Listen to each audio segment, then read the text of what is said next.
I am a complete villain. For example, I've had my parents done up to resemble the true daughter, and after the real daughter's car accident, I took her place, snatched her family, fell in love with her fiancé, and even bullied her younger sister. In the end, the real daughter stood before me, almost driven mad, condemning me, but no one believed her. I stepped on her hand and smiled lightly. Are you angry? I can do worse. When Riva's parents found me, Riva was in the operating room fighting for her life. I held her back and watched her parents remain calm. Her mother, excited and scared, pulled me into an embrace. Riva, didn't you say you were in an accident? Did you get hurt?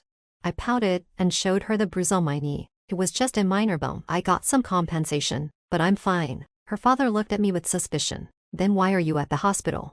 Well, of course, I was here to see Riva's near-death state. I smiled and said, just checking on the child. But don't worry, there's no impact. As I spoke, I shyly touched my stomach. Her father, looking anxious, said, yes, the child must be fine. You still need to rely on this child to marry Noel. Noel is Riva's fiancé, a genuine wealthy heir, a man who regularly graces the covers of financial magazines. Marrying him would be a great boost for the Gunter family. Riva, who was pregnant before marriage, wanted to use the child to secure her future. I smirked. Don't worry, I know what I'm doing. I pretended to casually toss my hair, revealing a small mole on my right earlobe, the same as Riva's. Riva's face was disfigured in the accident. I personally delivered her to the emergency room, so I wasn't worried about being exposed from head to toe. I was made to look just like Riva. No one could tell I was an imposter. They warmly took me back to the Gunter house. I must say, although the Gunter family isn't top-tier wealthy, they are quite rich. Luxury cars,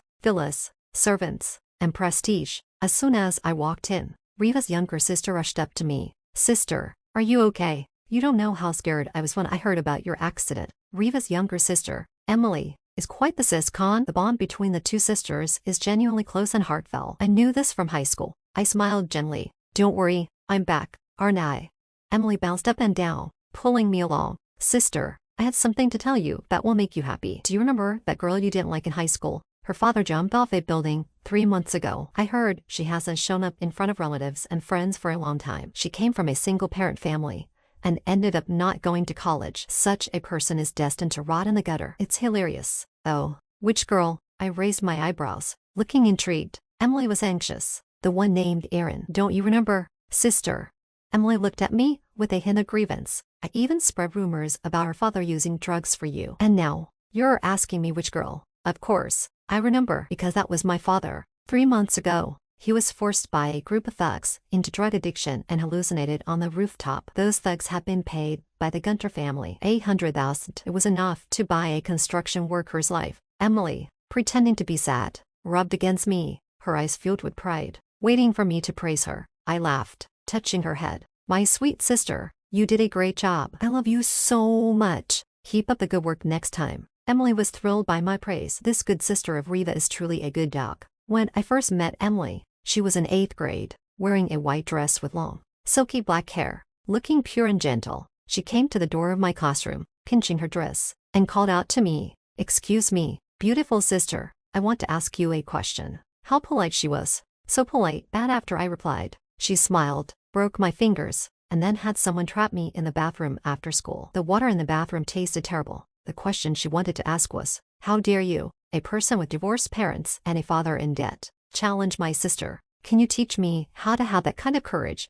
She smiled innocently, protecting her sister. At the time I was in my senior year of high school, Emily, still in 8th grade, had already become so wicked, mingling with all kinds of people and helping Riva bully me. And what Riva considered provoking her was laughable. The bullying started simply because I took her position as class monitor. She was a little princess in the sky, overlooking everyone and deciding others' fates. Just because of her words, I had no peace. She lightly broke my fingers with a laugh and even patted my head. "Without fingers, you won't be able to do your homework. I wonder if the teacher will let a cripple be class monitor." She smiled so beautifully. But the teacher, heartbroken, took me in his arms and sent me to the hospital. Later, that teacher was dragged into the boys' bathroom by some thugs on a lonely night and never returned to teach again. Riva merely said without any disguise, "Those who provoke me deserve this kind of end." At that time, my body was shaking. I begged her to spare me, but she just smiled and poured a cup of boiling water over me.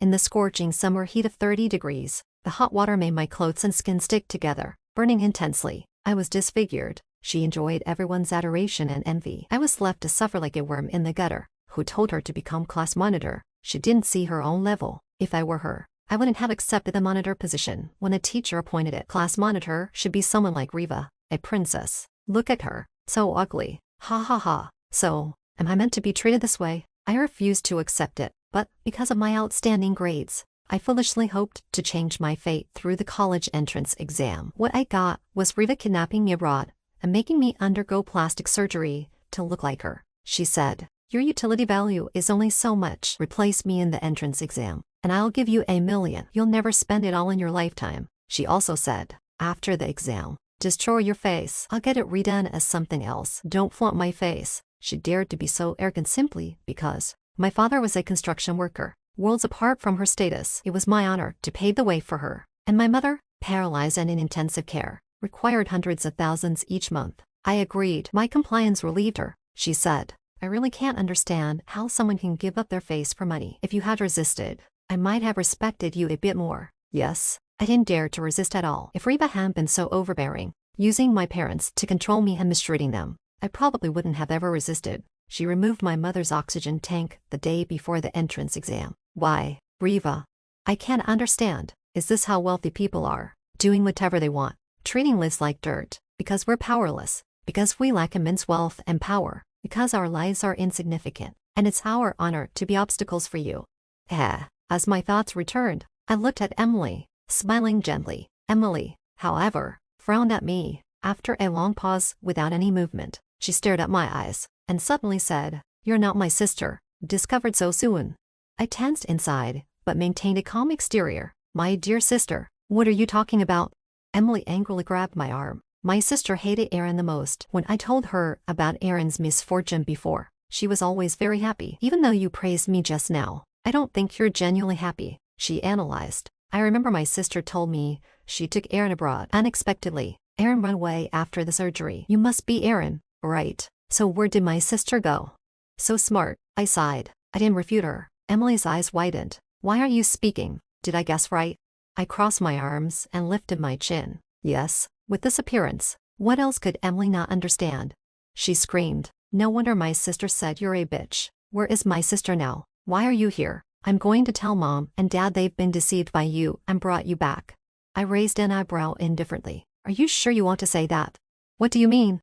I looked at her and smiled lightly. Within seconds, she understood my meaning and her face turned ashen. Her parents had no idea about me being kidnapped abroad and having plastic surgery by Riva. If Emily told them, it would be like exposing oneself. I had planned to keep Emily in the dark with such a close sisterly bond. There were too many details I couldn't be sure of. It was too exhausting. Better to threaten her instead. I sneered and leaned closer to her. "Instead of thinking about how to tell your parents, why not think about how to keep it from them? I'm not afraid of being exposed, but you might not be so lucky." She clenched her fists. "Aaron, you're such a bitch."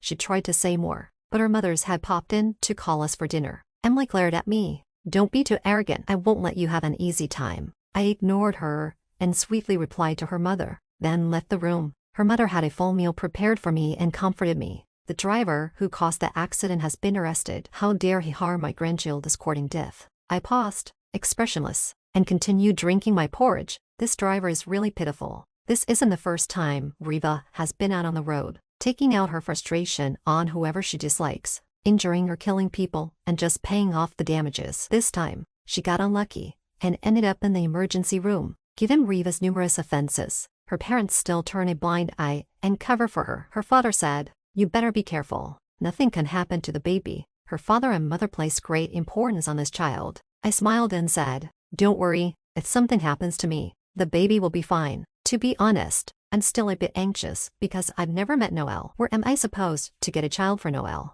I need to come up with a plan, either find a way to meet Noel and drug him, or just steal someone. Just as I was thinking about this, I heard the sound of a car engine shutting off in the courtyard. Emily was thrilled. It must be my brother-in-law. As soon as he heard that my sister is pregnant, he probably came to visit her with joy. She said this, but her gaze towards me was clearly malicious. "Indeed, I'm not pregnant, and it's bound to be easy to slip up when interacting with Noel." I frowned slightly. The butler brought Noel inside. Noel looked just as handsome as on TV, dressed in a sharp suit, tall and slim, with an aura of cool sophistication and elegance. As soon as he entered, he looked straight at me, his voice gentle but with an undertone of impatience. "I heard you're pregnant. Is it mine?" Emily took pleasure in the situation. "Brother-in-law, what do you mean? If the child isn't yours, then whose could it be?" "Something's not right." I frowned. Noelle's reaction shouldn't be like this unless Noelle and Riva aren't actually involved. If that's the case, I can't let Noelle continue. If Gunter's family finds out, everything will be ruined. With this in mind, I stood up decisively, walked up to Noelle, and pulled him outside. Noelle frowned. "Riva, what's this all about?" I smiled sweetly and wrapped my arms around his neck. "Noelle, why are you being so harsh?" "So, that's why the Gunter family places such importance on the child I'm supposedly carrying." I lowered my gaze and said, "I'm sorry, Noelle. I've suffered a lot at the Gunter family's hands and had to lie. I didn't mean to drag you into this. I just wanted to make things a little easier for myself. If you don't like it, I'll fake a miscarriage tomorrow." I stared at him for a long time, until Noelle finally gave in. He sighed, his narrow eyes full of helplessness. "Don't do this next time. If anyone bullies you, just tell me." I wrapped my arms around Noelle's waist, obedient and clingy. "Got it, Noelle." Noelle avoided me, but couldn't resist my affection. I took the opportunity to kiss him, skillfully unfastening his belt. "Noelle, I've told this lie, so help me out with it. After all, we're going to get married eventually." I'm good at reading people, even though Noelle seems clean with Riva behind closed doors. Just from our conversation, I could sense that his eyes weren't entirely innocent. Riva is a fool. I am not. I'll use this affection to climb higher. Noelle let out a groan and accepted me. He was aroused. Of course, Noelle still had doubts. He said, "You never used to be this proactive." I confidently replied, "I've had a change of heart. Isn't it normal to be eager?" He believed me. While he kissed me, I bit his ear deliberately. This was intentional, to make him remember me. No matter if that disfigured woman comes back later, he will always remember the feeling of being with me. I want to be a permanent thorn in their side. The Gunter family situation is even worse than Noelle described. In the past 2 years, their company's financial chain has broken, and internal corruption is severe. Not only is it much worse than before, it's actually on the brink of collapse. It might even be ousted from the high society. So Noelle is like the last straw for the Gunter family. After that night, Noelle has clearly been nicer to me. His parents are very pleased. Emily saw the hickeys on my neck and was furious. "Aaron, how shameless can you be? Brother-in-law is my sister's fiancé. How dare you do this? My sister won't let you off. If you're smart, you better stay away from brother-in-law." I flirtatiously adjusted the lace on my dress. "Wasn't it you who personally sent me to your brother-in-law's bed?" If it weren't for Emily texting Noelle that night, he wouldn't have found out so quickly about Riva's pregnancy. Moreover, I laughed lightly. "You should worry more about whose child your sister is carrying." Yesterday, Noelle said, "He hasn't touched your sister." Emily was provoked. Bitch, bitch, bitch. It seemed like she couldn't think of any other words to describe me. I shook my head with disinterest. Thinking of it, I added another jab. "I must say, the experience with your brother-in-law is quite pleasant." That night, Emily went on a rampage, smashing many antique vases and screaming so intensely that it was unnerving. See, she's angry now. Not only that, but I also fulfill my duties towards his parents. Almost every day, I make porridge for his mother. The doctor said she's getting old and needs proper care. His mother is very Dutch but insists I shouldn't cook. She said, "You're pregnant. These things should be handled by the servants. Why do it yourself?" I pouted and said sweetly, "You're like a mother to me. How could I trust others to do it? Besides, I'm going to marry Noelle soon, and won't have much time at home after that." I saw his mother's eyes redden, and her voice choke up. She hugged me excitedly, marveling at how dutiful I am, but she was still puzzled. "But Riva, when did your cooking get so good?" "Of course it's good. After my mother became paralyzed, I took over cooking porridge for her for years. If there hadn't been an accident, I could have continued for many more years." Thinking of this made me a bit melancholic. Seeing the genuine and emotional expression on his mother's face made me feel a bit nauseous, but I still endured the discomfort. Of course, I practiced secretly to cook for my mother. Upon hearing this, his mother was once again moved. Emily was furious at my filial piety and privately mocked me. "Aaron, my parents aren't your parents. No matter how hard you try, you'll never be their daughter. Besides, my sister's hands are meant for playing the piano. Your subservience is beneath her status." Riva always had a dream of becoming a star. She had high ambitions and was arrogant, thinking highly of herself, and her parents indulged her excessively. No matter how many despicable things she did, her parents would clean up after her. People like that are hardly capable of being dutiful. That's why I need to show his parents what a proper daughter should be like. I want everyone to compare her to me subconsciously. When Riva returns, I want her to live forever in the shadow I cast over her. Of course, I can't tell Emily any of this, so I said, why don't you just let your sister come back? You don't even know where she is, do you? I saw Emily's face crack after hearing my words. She gritted her teeth and said, just you wait. I'm not waiting. I'll take that initiative. Emily is currently attending the high school I once went to. It's a prestigious school where students either come from influential families or excel academically. I was in the latter group, while the Gunter sisters were in the former. At that school, the class divide is very apparent. Those with prominent backgrounds always look down on those with average means. Riva and Emily used to bully others a lot when the Gunter family was at its peak. I expressionlessly contacted some local thugs to spread news about the Gunter family's downfall. The thugs told me that the next day, Emily was targeted. People deliberately spilled red ink on her chair, tore her papers, and drew ugly turtles on her new dress. Emily was furious but dared not say anything. The perpetrators were of a higher status and background than the Gunter family by far. When I heard this news, I couldn't help but hum a tune while with Noel. Noel held me, his white collar revealing his handsome collarbone, which was quite striking. You seem to be in a good mood today. Of course. I smiled and clung to him, biting his cool earlobe. Noel, will you always love me? Noel held my waist. If you behave. Just as I was about to do more, Emily's call interrupted us. Noel was impatient and wanted to hang up, but I stopped him. Of course, I had to take this call. How could I miss hearing Emily cry? As expected, when I answered, Emily's voice was full of tears and anger. Erin, did you do this? These bullies are tormenting me. It's quite surprising. Emily. Oh, Emily, is this the first time you've experienced being bullied? I chuckled lightly, but, with Noel beside me, couldn't be too obvious in my arrogance. Yeah. After saying this, I hung up the phone. Noel looked at me, his tone lingering, and asked with a half smile, what's wrong? I hugged him casually and said, nothing. She asked me when we're going to get the marriage certificate. If we could get the certificate before Riva wakes up, it would surely infuriate her. Noel's face turned red. We can get it anytime. He looked very handsome when he blushed. If he were Riva's fiancé and just an ordinary young man, I would really find him attractive. After returning home, Emily maliciously showed me photos of my father before he died. She raised her eyebrows slightly, with a hint of provocation. Sister, look at that. Erin's father died such a miserable death. It's a pity Erin disappeared 3 months ago. If I could find her, I could make you happy. There were many photos taken from different angles. In them, the man was surrounded by a crowd, his face pale and hollow like dead ashes. They were smashing bottles over his head. His body was covered in bruises. Some were even pressing cigarette butts into his eyes. Oh, so that's why his eyes looked odd, I said as I put the photos away. Emily looked at me eagerly. So, sister, do you feel a bit better now? I remember you said you hated Erin's voice, that it sounded like a little bitch. I heard that on the day her father jumped. People could hear her heart-wrenching screams from 500 meters away. She was deliberately trying to provoke me, and she succeeded. I straightened up and shoved the photos right into her face. Slap. Emily was stunned. When she came to, she glared at me with anger. You bitch, are you hitting me? The commotion was loud enough that her mother came in. What's going on?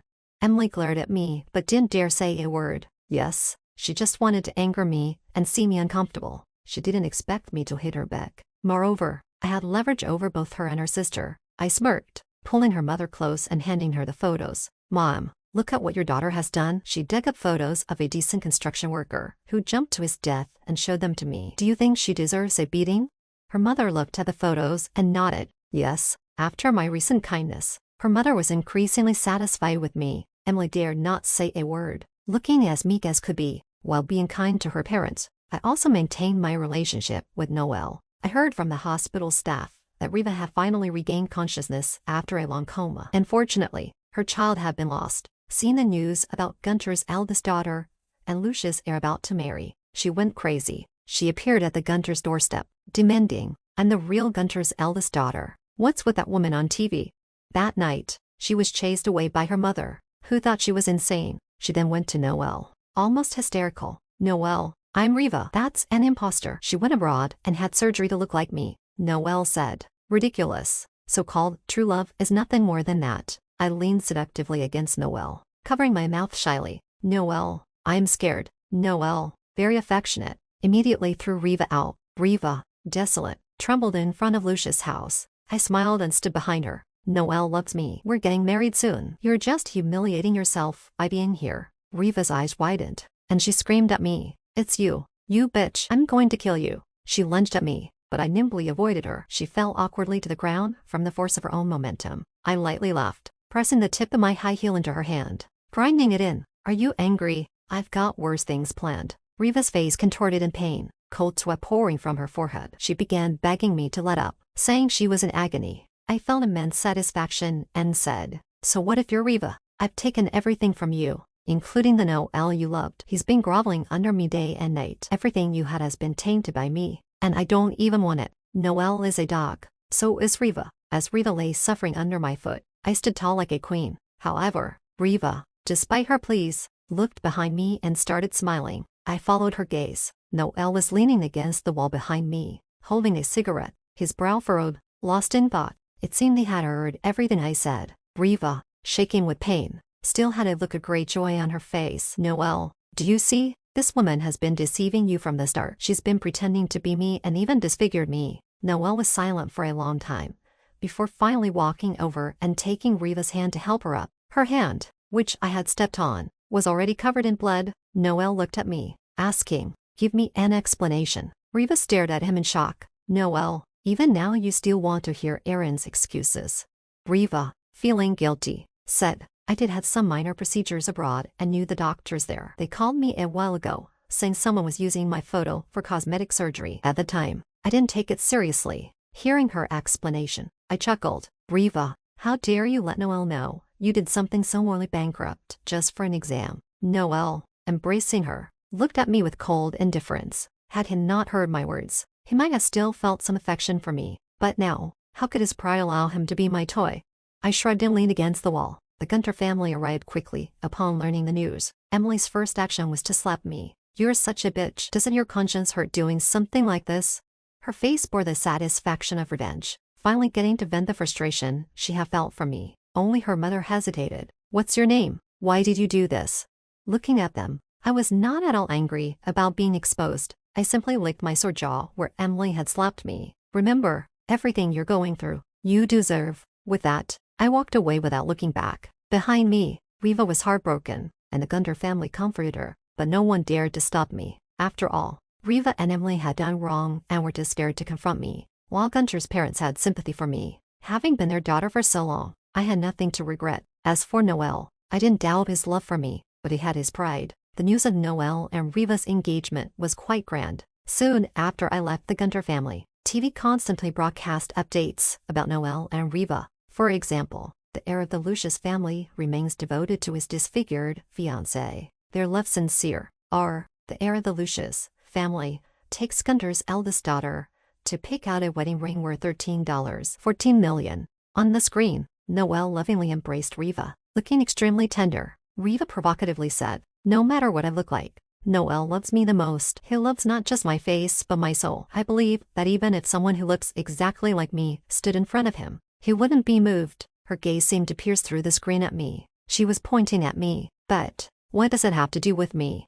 I smirked and directly made a phone call. Hello, I've made up my mind about what you asked me to consider. Riva had a dream of becoming a star. She said her fingers were meant for playing the piano. She said she should stand in the spotlight and be worshipped. So, I stood at the entrance of a talent agency. Back then, to cover my mother's high medical bills, I sang at a bar and was noticed by a talent scout. He said, you have a great voice. Are you interested in developing it with me? At that time, I was so overwhelmed by life that I had no energy to chase dreams. Besides, many said that in this industry, some people never make it. Unexpectedly, I found myself standing at this door, seeking revenge. Oh, Riva, I admit you're strong, but once your face has a place in the entertainment industry, what happens to your dreams? I plan to use your face to become famous far and wide, and you will have no voice. Blame it on the Gunter family's excessive protection of their daughter's privacy. And this face, well, you, Riva, gave it to me yourself. Unless, Riva, you dare to reveal it all and face the consequences. The talent scout who once came to find me was named Bevis. When he learned I entered the entertainment industry for revenge, he didn't care. He just gazed at me with fascination. Whatever your purpose, I'll help you grow and turn you into a perfect work of art. From the moment I saw you, I knew you shouldn't be stuck in that bar. You should be on a dazzling stage. I said, but I don't even own my own face. He replied, you're a singer, not an actress. Bevis was very responsible with me, because I was extremely honest with him. I was also invulnerable. With my clean image and strong professional skills, I quickly made a name for myself in the entertainment industry. Riva, who was beautiful, relied on her face to attract many fans. In just 3 months, I emerged as a rising star, making a significant impact. While I was thriving, Riva clearly wasn't faring well. After my concert, I put on a beautiful cloak and went backstage, where I encountered Noel. We locked eyes. He pushed me into the makeup room, holding my wrist, and a tingling sensation quickly spread up my spine. Noel was very close, and I could feel his hot breath. He lowered his head and brushed his hand against my lips, his beautiful fingers slipping in. The move was so intimate, but his tone was furious. "You haven't come to see me in 3 months. What kind of heart do you have?" I didn't resist, only looking at him with a sultry gaze. "What, Noel? Are you still thinking about your old flame? Aren't you in love with Riva's passionate soul anymore?" He ignored my sarcasm and said, "Riva hasn't been doing well these past few months. Uncle and Aunt always compare her to you, saying you used to make them porridge, that you weren't unreasonable or troublemaking, that you were very good." I had expected this. I lifted my chin proudly. "Of course," he said. "I know exactly what you want in the entertainment industry. Why don't I become your financial backer? It will make your path much smoother, and I can protect you along the way." TSK, TSK, TSK. I took a deep breath and said, "No thanks, Noel. I don't want anything that Riva has touched." I entered the Gunter residence not to grab her things. I wasn't interested in her possessions. What I aimed to do was simply discard the things she was so proud of, like trash. Noel's face showed a hurt expression I had never seen before. "Riva and I have never been close, only engaged in a childhood betrothal. If you don't like it, I can cut all ties with her right now. Besides, the child she miscarried had nothing to do with me. She had already been with some nameless thug." To be honest, Noel really is a perfect lover. During the time we were together, he always prioritized my opinions and never let me suffer even the slightest grievance. I knew he had certain possibilities, but how could I deserve to have feelings?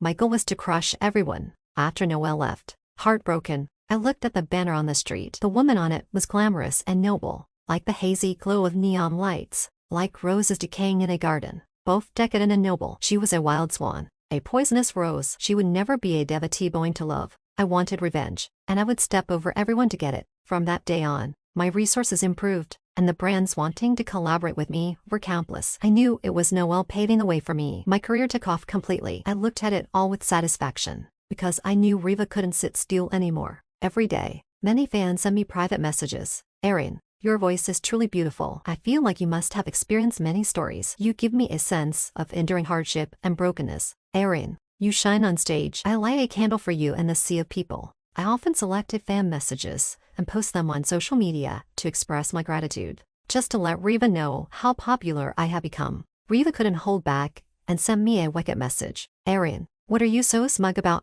They like you just because you're wearing my face. Everything you have now is stolen. One day, you'll have to pay it all back." It was clear how furious she was. I calmly added fuel to the fire. "But right now, it's me standing here. If I'm not mistaken, Riva was already feeling that many things weren't going her way. She couldn't accept that someone she had once trampled on now had what she longed for but couldn't touch. Eventually, she couldn't hold it any longer. Riva recorded a video attacking me. She said, "Your beloved singer, Erin, is nothing but a fraud who stole my face. The person you all admire is actually pathetic. She framed me, and my disfigurement is because of her. She took everything from me." As she spoke, she threw out a few photos. They were from when I was abroad. Lying on the operating table, the girl in the photos was on the brink of death, her face covered in blood. The photos clearly showed what I looked like before the surgery, and how I now resembled Riva. These photos caused a huge stir online. When Riva called me, she was arrogant. "Erin, even if I've exposed everything, I'm still the Gunter family's young lady, still loved by people. Once others know how pathetic you are, you'll have nothing left. Besides, I was the one who sent you abroad. Who can prove your innocence now?" She had always been eager to destroy me. Riva was certainly looking forward to seeing me break down in tears. Avis asked me, "Are you scared?" People online were all criticizing me. I used to passionately admire Erin. I felt she had an indescribable aura. But now you tell me she stole her face too. What else is real? The most shocking thing of the year. What have I been following? Watching her build a high tower, host banquets, and then collapse. Why can't she cherish her reputation? I laughed so hard I bent over. "Scared, Bavis, I might owe you an apology. I have been waiting for this day for a long time." Bavis said, "I know what you're planning. Go ahead, but promise me that as long as you're not destroyed, once this is over, you'll sing for me properly." At that moment, The light fell on his tousled hair, casting a golden glow. His slightly sparkling eyes were dark and beautiful. Riva's plan was that I had no evidence, but what she didn't know was that when I was sent abroad, I had been cautious. I recorded everything. She probably didn't expect me to do this. After all, my father and mother were in her grasp, and I had no way to resist. But she wouldn't understand how resilient a person in long-term darkness can be. The only thing it can do is endure the humiliation of the moment and gather evidence to strike back when the time comes. I had not only the recordings from abroad, but also evidence of long-term bullying in the form of photos. Noel called me as soon as he saw the trending news. Are you okay, Arian? I didn't know Riva would do this. I believe in you. Don't act impulsively. I'll help you with this. He sounded anxious and angry,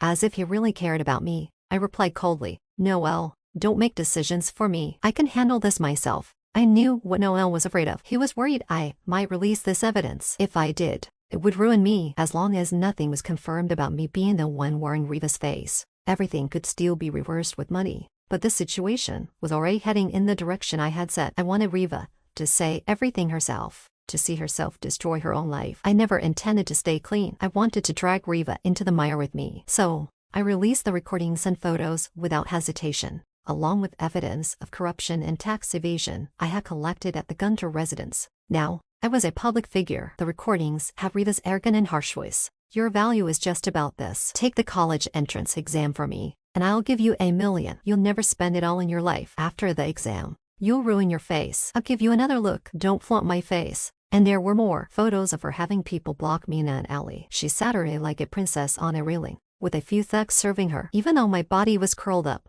my face pleading, she had no intention of letting me go. Her exact words were, you little bitch, didn't you used to call so sweetly? Why aren't you calling now? And photos of her pouring boiling water on my face. My once beautiful and fair face was burned and blistered, bleeding, and the teacher who never came to class again because of comforting me.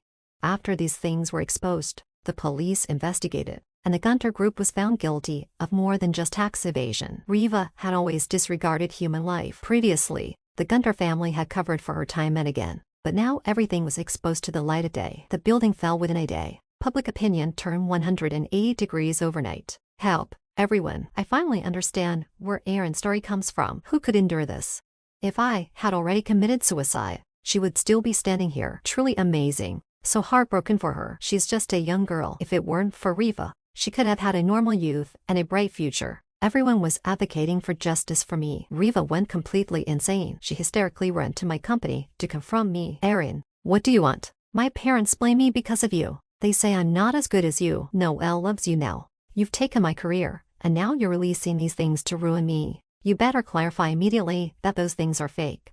She looked like a shrew, and although her disfigured face from the accident had been repaired, it still looked somewhat unnatural. I smiled faintly. Of course, I hope you die. I didn't hide my malice towards her. She tried to raise her hand to hit me, but Bevis stepped in front of me. He smirked. Riva, you can't hit my singer. Riva was so enraged, she couldn't catch her breath and continued to threaten me. You wait, Erin. One day I will kill you.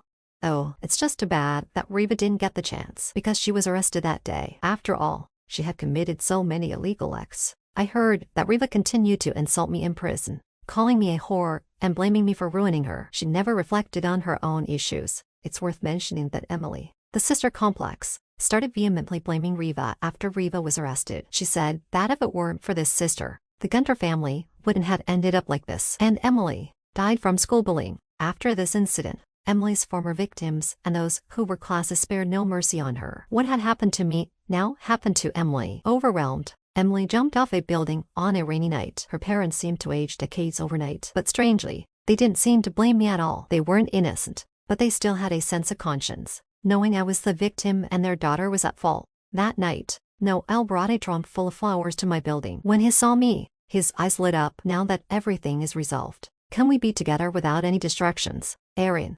His tongue was tender, and his gaze seemed to be filled with immense affection. I shook my head. No, Noel. He was quite perplexed. Why? I didn't like you because of your face. From the beginning to the end, I haven't done anything wrong to you, and I haven't seen you showing interest in any other man. Everything about Mimi's status, my looks could stand on its own. Why won't you accept me? At this point, he lowered his head, looking somewhat aggrieved. I knew from the start that you were Riva. I never thought of you as her. I was waiting for you to finish your revenge and come to me. Isn't that acceptable? To be honest, I was genuinely surprised. I stared at Noel in astonishment. His expression was so sincere and full of emotion. But I took a step back and smiled. I don't care about Riva's family or career. So do you think I would be concerned about a mere love affair? From the beginning, my goal was simply to ruin Riva's life. Now that it's all over, I don't want to be involved with anything related to her, because I can't help but feel nauseous. I don't even love myself, so how could I possibly love someone else? I stood there for what felt like an eternity before Noel, clearly distressed. Finally spoke. I understand now. I won't disturb you anymore. After that day, Noel never appeared before me again, but resources kept coming my way, one after another, and I knew it was all his doing. Later, I heard that this Lucius family heir, now in his 30s, still hadn't married. None of this mattered to me anymore. I was planning to leave the entertainment industry. My only purpose was to destroy Riva. It was my obsession. When I released those things, I thought that fans and netizens would find it impossible to accept such a broken version of me. But to my surprise, they all urged me to stay. Erin, your first half of life has been so tough. Let us walk the rest of the way with you. Okay. Erin, you really are like a star, shining with your own light. I really like you. Please stay. What I love is your soul and your voice, which can't be summarized by just your appearance. Erin, thank you for resisting through all the trials and tribulations. Otherwise, we wouldn't have seen such a vibrant you. They showed me their deepest kindness. When Bevis heard I wanted to leave, he was furious. Erin, how dare you? After I've stuck with you for so long, if you try to play me, I'll never let it go. He was so irritable. I rolled my eyes, but my face isn't even my own. Bevis was serious. You're a singer, not an actress. That line again. I sighed in resignation. Although he could be unreasonable, I didn't bring up leaving the industry again. But I did find time for a cosmetic procedure, because countless times in the middle of the night, I wake up trembling with fear at the sight of my face in the mirror. And countless times, I cry and pick up a knife, tracing patterns on my face, wanting to destroy it. In the end, it was the thought of keeping this face to exact my revenge that stopped me. The face after surgery didn't resemble anyone. In this industry, cosmetic surgery isn't unusual, and with my experience, fans quickly accepted my new look. Later, just as Bevis hoped, I sang many songs. I became famous across the country. Then I started a world tour. At each concert, I would say the same thing. If someone remembers a flower, the flower will not wither. A rose will always be a rose, even if it has been battered. We are all travelers through the wilderness of humanity, cutting through thorns, finding dawn even in the darkest night. This time, I will live for Erin. The story has ended. Please subscribe to the channel to get the latest content. A new novel is updated every day.